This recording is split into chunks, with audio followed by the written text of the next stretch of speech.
Hello, this is Arcades, and welcome to a bit of a tips, tricks, how-to video here in Stormworks Build and Rescue, and we're going to be taking a look at something that I'm sure some people could use some help on. We're going to take a look at some logic. So, what we're going to be looking at is basically some of the red logic underneath, the data logic, and I'm going to be going over some of these blocks. I'm also going to be going over some of the ones that are in the microcontrollers as needed. Now, I'm going to be working with the blocks primarily because I want their existence to still be known, because they can still be used. They can still be used in the game for whatever purposes because they still technically work. But if you need to use them in a microcontroller, feel free to, obviously, because, that's what a microcontroller's for. So, anyways. So, hope you like what you watch. Hope you enjoy what you see. If you do, remember to like, subscribe, leave a comment. Helps out the channel immensely, and, let's check these out. Okay, so what we have here are the logic blocks in the game. These are all the ones for the red logic. And essentially what the red logic is focusing around the on-off state of things. Now, the red logic, when I refer to the on-off, it's literally that. It just refers to two states. On, off, true, false, or even, 0, 1, depending on the situations you're in. And there's other, things you can compare it to, but those are the three most common. Now, the game, when you go into the workbench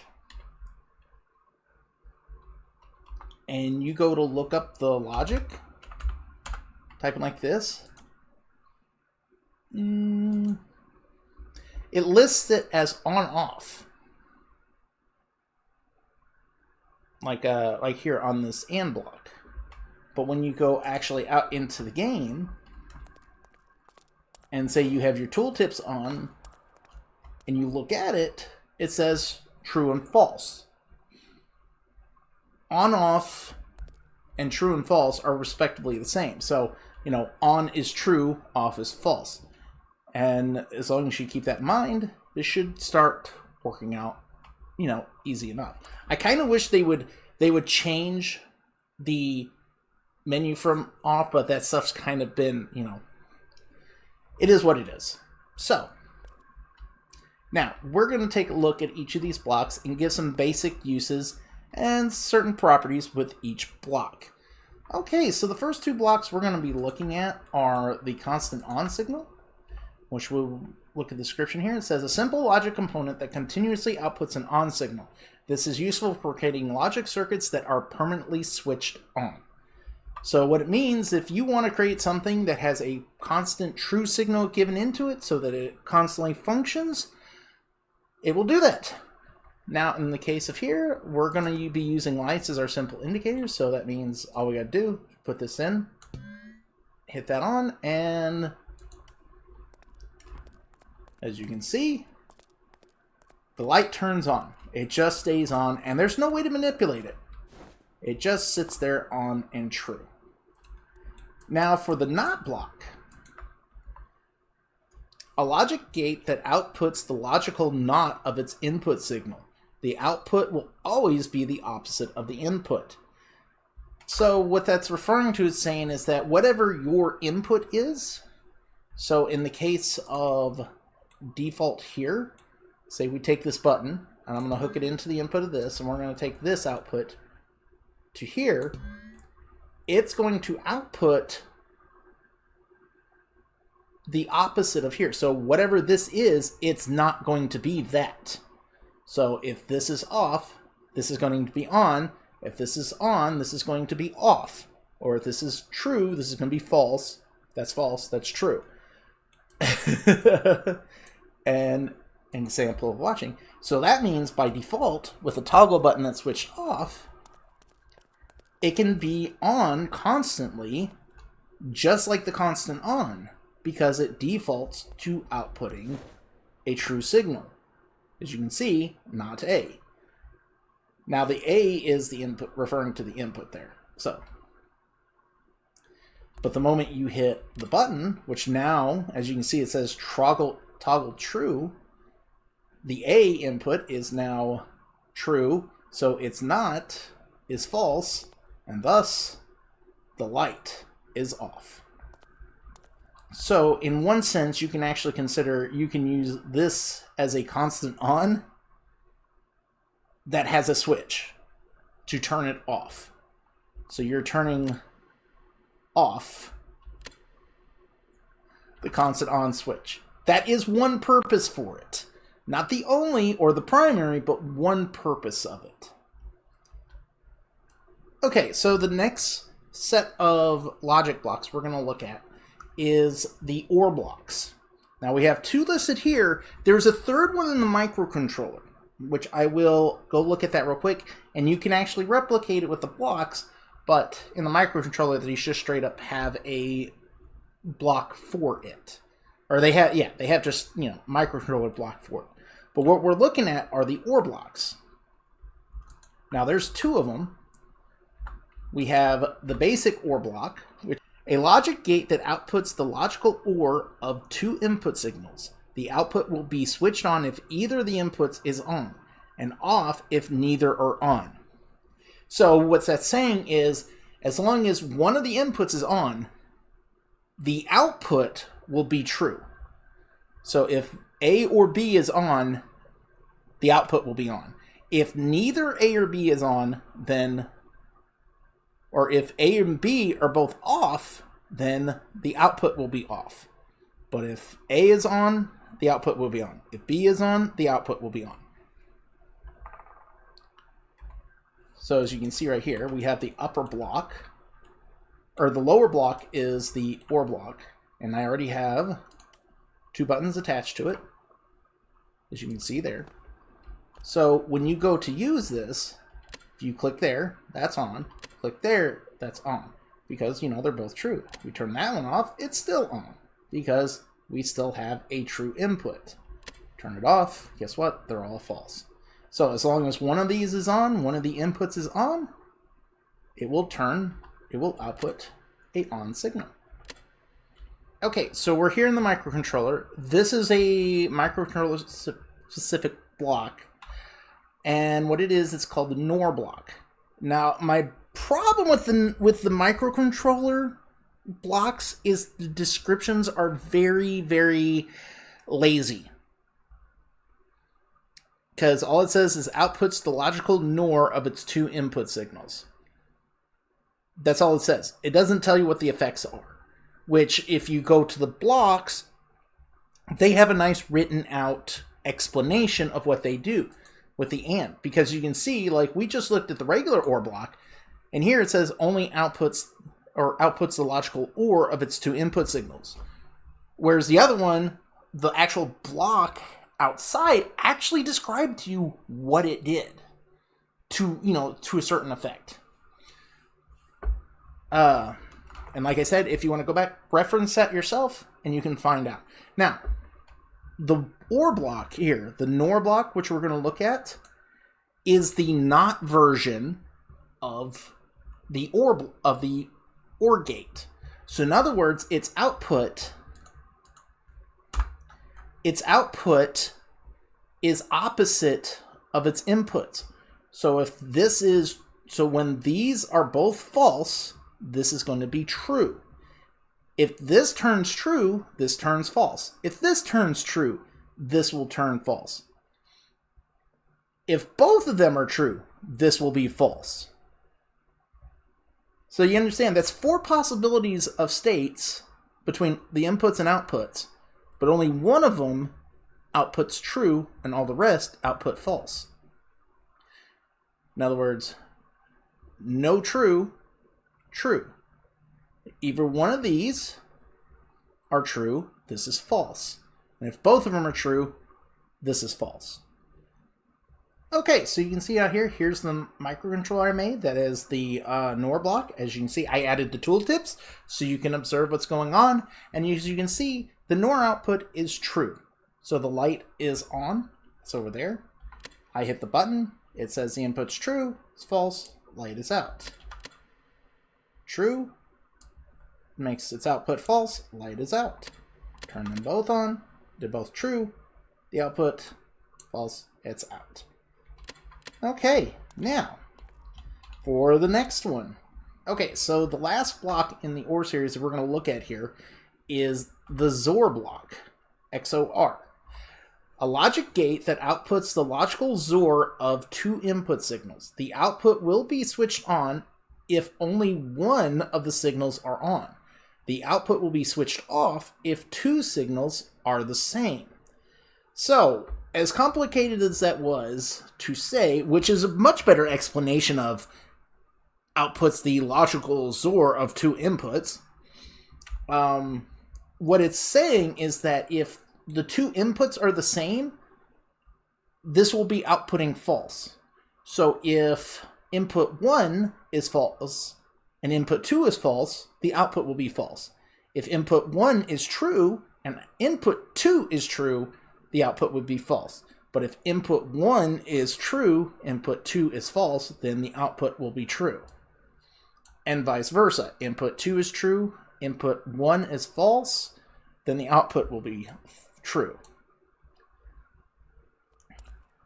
So we come here to our practical example. Now here's the regular OR block. So if we turn both of them on, the light will be on in this case, right? We turn one button on, the light is on. One button on, light is on. Both are false, the output is false.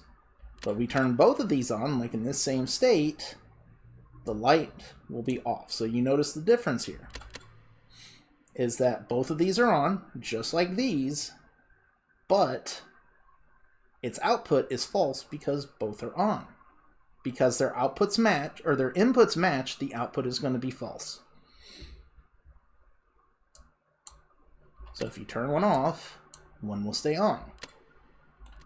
Okay, so that should cover the OR blocks. They're basically meant for being able to, if you have multiple signals coming in and either of them needs to be a positive, you can use it as a checkpoint and it processes them into the proper way that you need. So they're useful. They're definitely useful and help fill in certain spots. Okay, so next we're going to look at is the AND block. We have one right here. Now, a logic gate that outputs the logical AND of two input signals. The output will only be switched on if both inputs are on. So what this is saying is that the inputs have to match in order for it to be true. Or all the inputs have to be true in order for the output to become true. Otherwise, the output will remain false until all the conditions are met.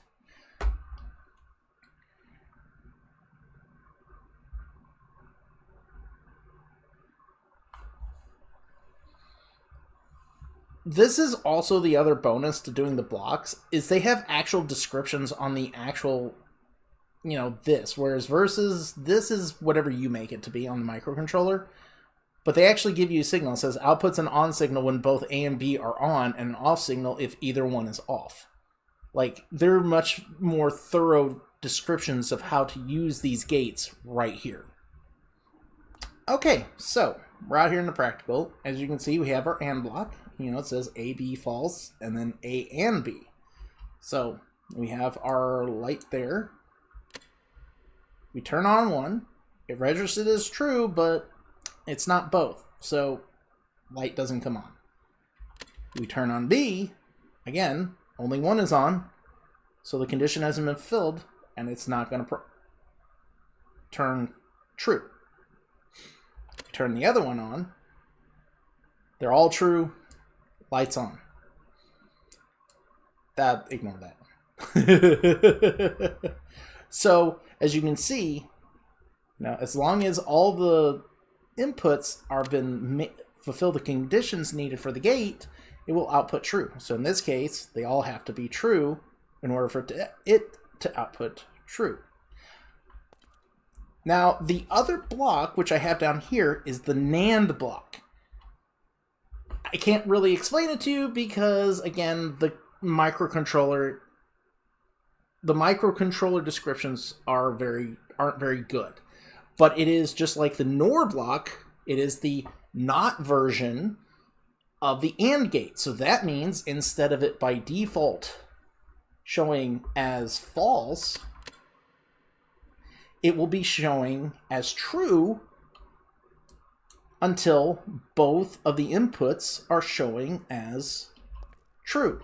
So, in other words, if we turn this one on, as you can see, one input is true, the other input is false, it's still true.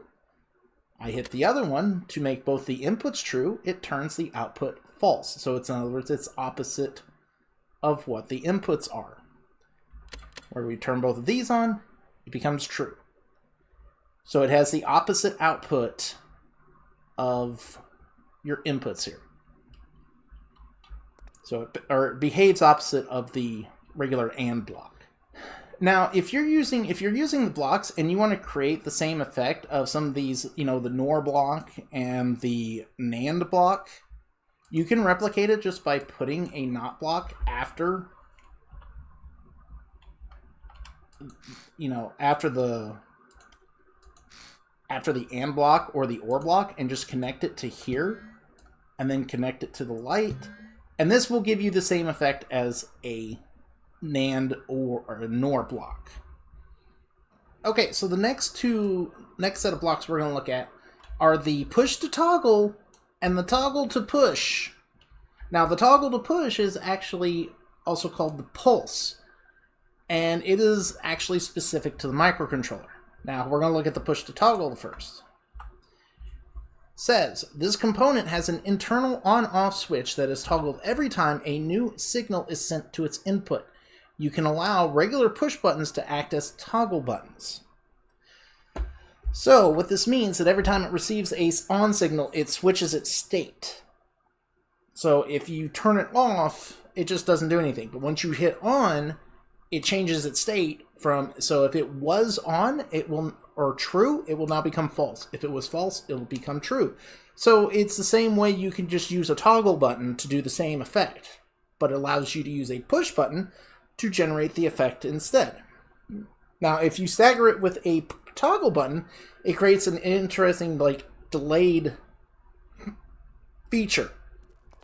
So as you see, we got our two lights. We have two push to toggles here. One has a push button attached to it, one has a toggle attached to it. So, upper light, upper block, lower light, lower block. As you can see, push button changes it, false input, internal state is true. I hit it again, as you can see, on and off. Now, if we use a toggle button, it's on, but we turn this off, that doesn't turn on. Turn this back on, that's now off, but this is on.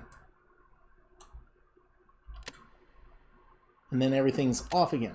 So you actually add an extra step by using another toggle button. So it's most efficient to use the push button with it, because otherwise you got to go. Now, I've gotten in trouble with this with my ECU for the engine control, because I'll set the PID with a push to toggle, so it'll be like, all right, turn the engine on, turn the engine off. Wait, it's still on. Oh crap, got to turn it back off. Wait, why didn't it turn on? Click again, now it's turning on. It's because, I didn't realize I had a push to toggle in between the toggle button that I was using. So it was a quick fix by changing that to push. That's just an example of what could happen. Now, this other one is the pulse. Okay, so, pulse. This is one of probably the few good ones. A switch that outputs a single tick pulse. It can be configured to pulse when being switched from off to on, default, on to off, or always when the input signal changes. This is a little weird description, but it's actually pretty accurate. It's actually a pretty good description. So what it's saying is that with the three modes, as you'll see here, up here with the block, you have toggle to push, you have off to on to off, and then always. So that means whenever the state changes to that condition, so say if it was off and you press the button and it becomes on, it will generate a true signal for one tick. Now, if you, from a previous one, a tick, there is, for example, there's 60 seconds in a minute. There are 60 ticks in a second. So, for one tick, this is going to transmit an on signal. Now, this does have its uses, and I have the example set up to show this. However, so what is going to happen here is if you have it set from mode off to on, that means while it's in an off state and you click, give it a on signal, it will send a true signal out for 1 tick when it receives a true signal. Now, if you switch it to on to off, that means if it's on and then becomes off, it will send out a pulse of an on for 1 tick to whatever you need it to. If you have it set to always, that means whenever it receives a signal to switch on, it will send out a pulse. And then if you turn it off immediately after, it sends out another pulse. So every time it changes its state, it will send out a pulse instead of just when it changes to a particular state, like saying from off to on or on to off. Here is just like, hey, you changed, send a pulse. I changed, off. You know, whenever it changes its state, it will just send a pulse. Okay, so we're here, and as you can see, as I described, those are the states are in. And if we go to hit the push button, I'm holding it on, so it's true, but as you can see, it only ticked up that 1 bit. So every time I tick that, now the big benefit to that is with the push buttons, is as you can see, it only does 1 tick of movement every time I push it, because you can hold it for longer than multiple ticks when you go to push down.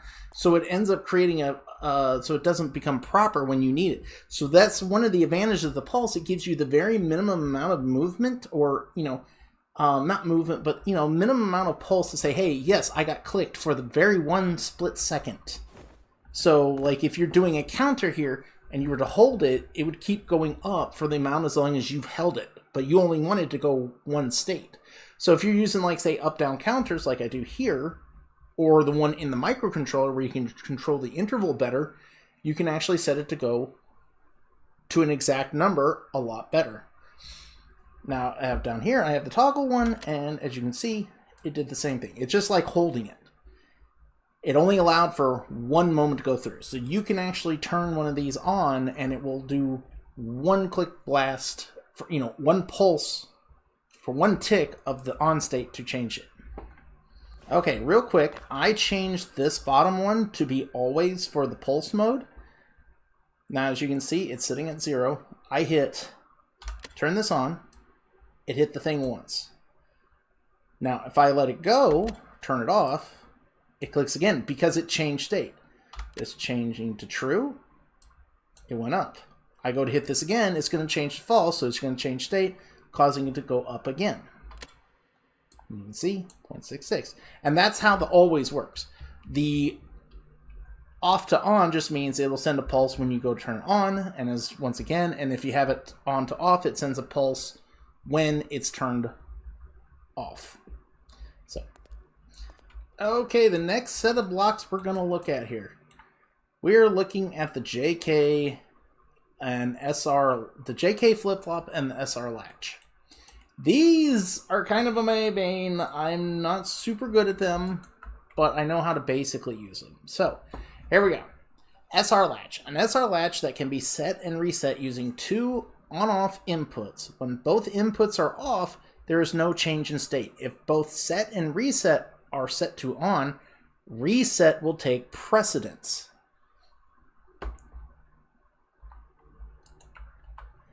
JK Flip-Flop. A JK Flip-Flop that can be set and reset using 2 on-off inputs. Both inputs are off, there is no change in the state, but if both set and reset are on, the state will be toggled. So, in other words, this comes down to which one it sets as a priority of what it listens to. Now, the thing is both of them, the SR Latch and the JK Flip-Flop, both have a set and a reset inputs, and as for outputs, they both have an on-off output and a not output. You don't have to use both outputs. You can use one or the other depending on what you need. So in other words, if you need a constant on output until you trigger the latch or the flip-flop, then you use the not output. If you need one that's off by default, then you would use the regular output. You don't have to use both of them at the same time, but if you have a situation where you do use both, hey, all the better. But they don't have to both be used. My favorite use for these is generally like one-time setup pieces. So like for starting up something, because when you hit set, it turns on the situation, or it turns on the output signal or off the not signal. So it changes that state, and you can just leave it be and never touch it again. So it goes from being an on signal or an off signal until you hit the thing, and then turns on and just. So for example, you could use it in like Lua, like you could have it show a loading screen, and then it never shows it again because it's never been reset, so it has no idea to restart it again. There's a lot of uses for these things, but the basic premise is. Always, is the same.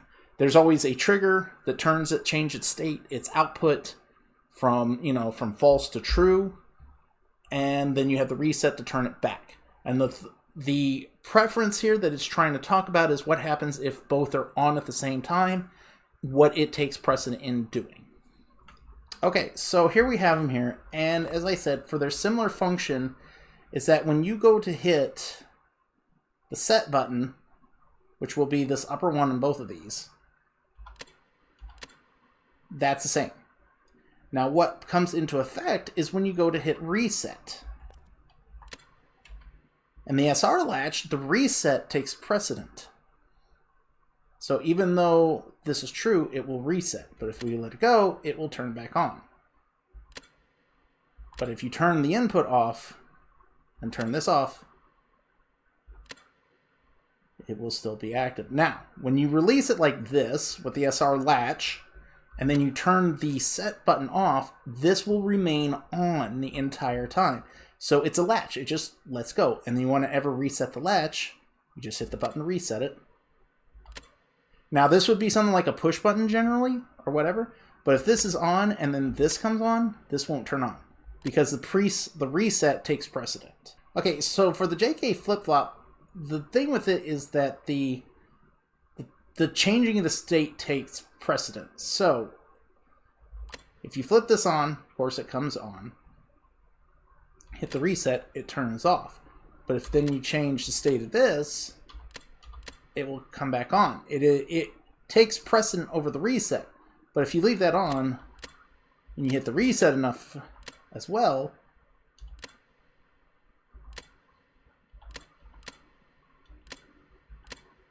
it will change the state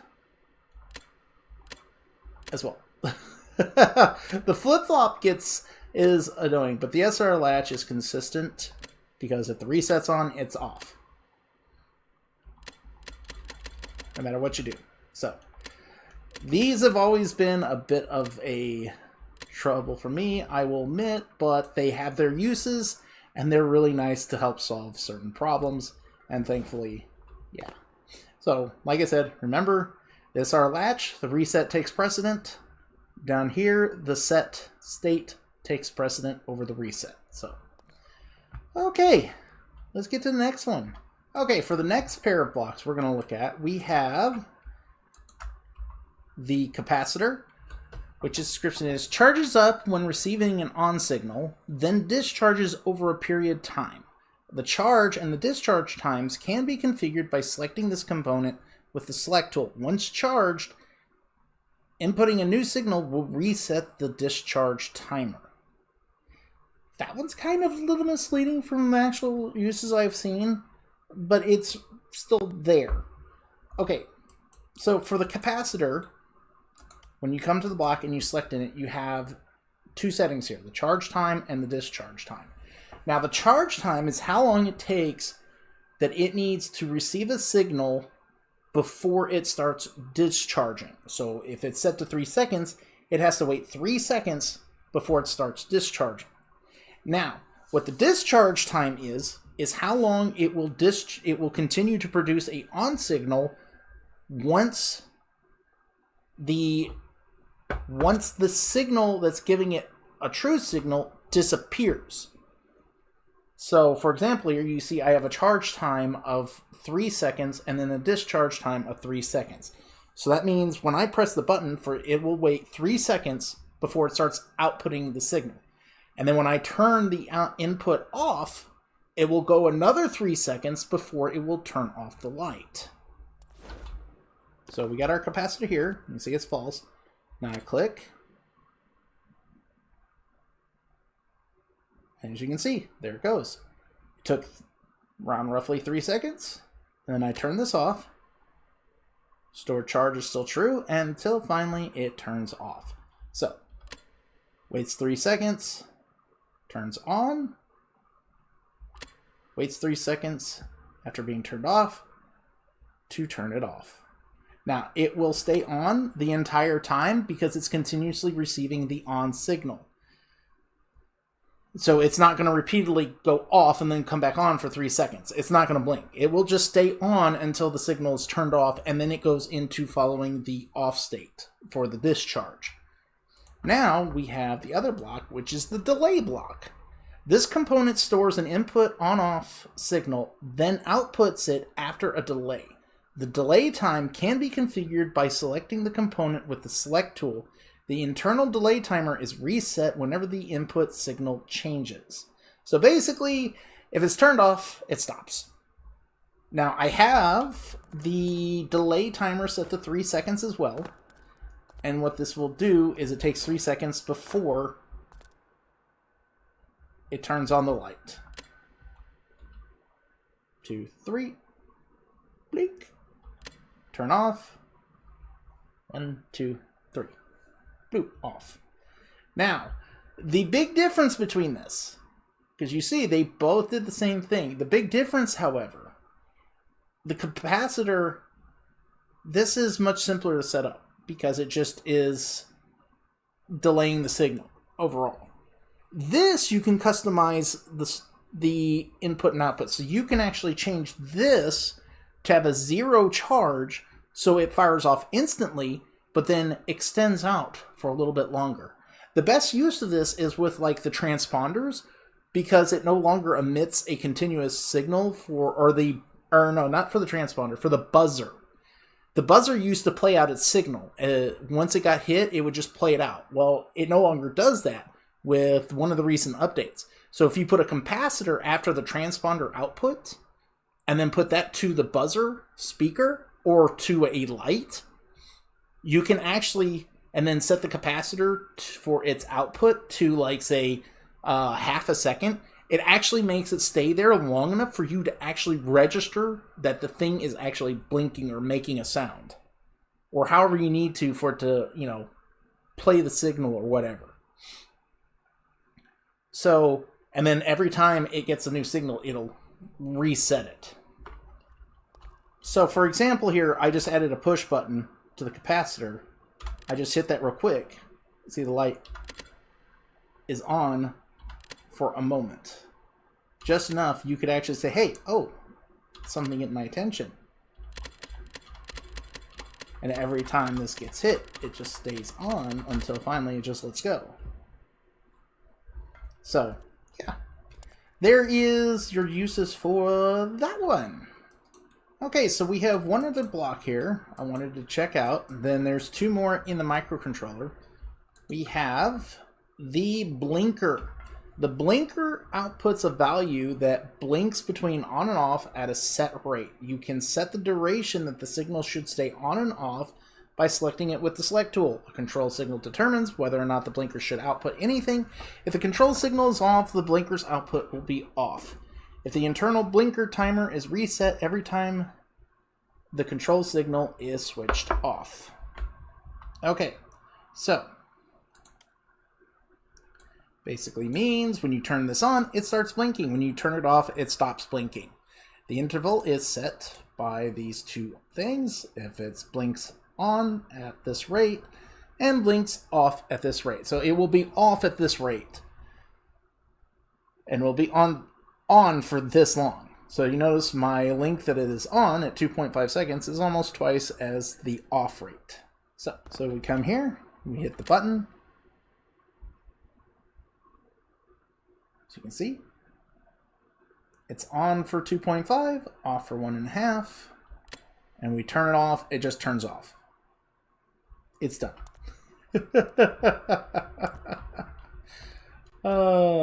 Yes. That be the blinker. Pretty straightforward. You just set how long you want it to be on, you set how long you want it to be off, and it just blinks between those two time periods as you use it. 2, 1. Okay, now for the last two blocks that are in that I wanted to cover that are in the microcontroller is these Boolean function blocks. Now, Boolean just basically refers to the on-off scenario. So if you hear Boolean, they're referring to the true, false, on, off, 0, 1, all that stuff. That's Boolean. I should probably explain it, but I didn't remember at the time. But either way, the Boolean function blocks are just basically the gated version of the numerical function blocks, which I have a video on that, which I went over them. Now, this is a little bit more complex, but it is interesting because it can help save you space. Okay, so for example, let's say we grab 1, 2, 3. We have these OR gates, and we have, all these inputs are coming from an input, and this is going to an output, something like that. And please forgive this for a moment. I know this isn't what you would actually do, but say you have all these inputs filled in like that.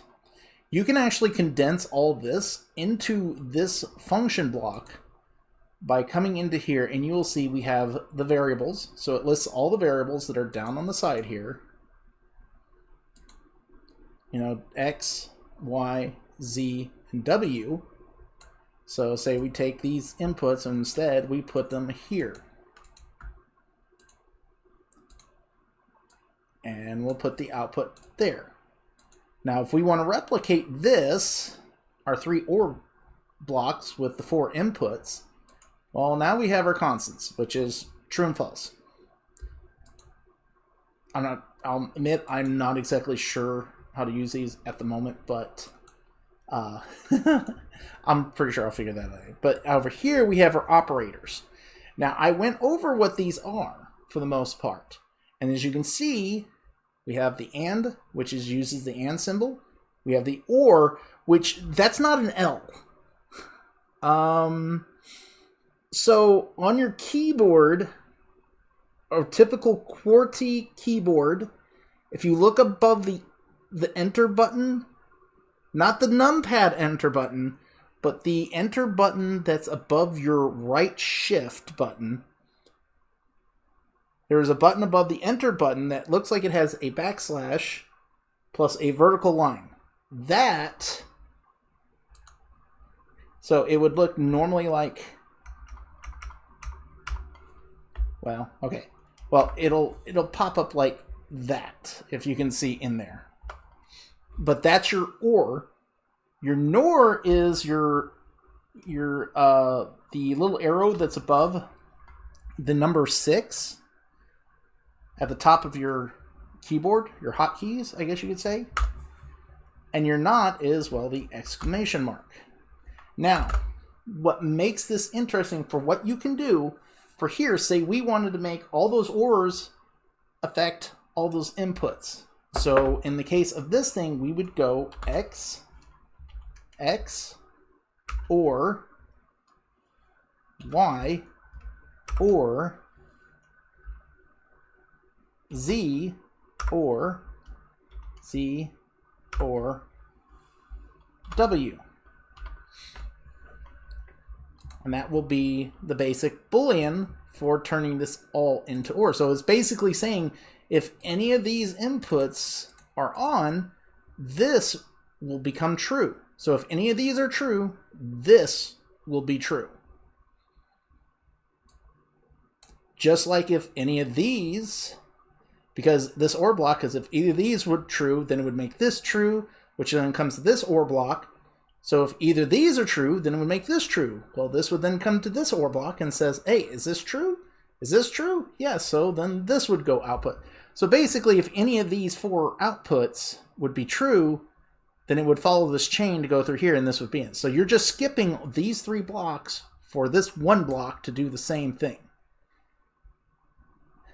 And you can actually, like, it would take a lot. You could still use parentheses in this situation, and, you know, all the other, you know, and a number of the other, like, order of operations to work with this, like the parentheses work. I know I have used those. So you can say, like, you know, this, like, X and Y, like that, or Z, or W. So that would be saying, if I'm understanding it myself correctly, because I'm not the best at this, I will admit, but basically that's saying as long as X and Y are both, you know, true, it will output a true signal. Or if Z is true, it would output a true signal. If W is true, it will output a true signal. But if X is true, it won't, because it needs Y. So X and Y. Now, I don't know if you need the parentheses for that specific example, but I'm sitting there as something you give, because you can see it obviously accepted it in there. It's some early programming. I would suggest looking it up through other methods or more informational. It's something you can use. You don't have to use it. You can use just the blocks that I've shown here. But yeah, if you can figure it out and get to use it, it will be a helpful tool. The other block is just a bigger version of it. It has more inputs, but it's the exact same block. It just has more variables. So, and it says it lists which one is which input. So, yeah.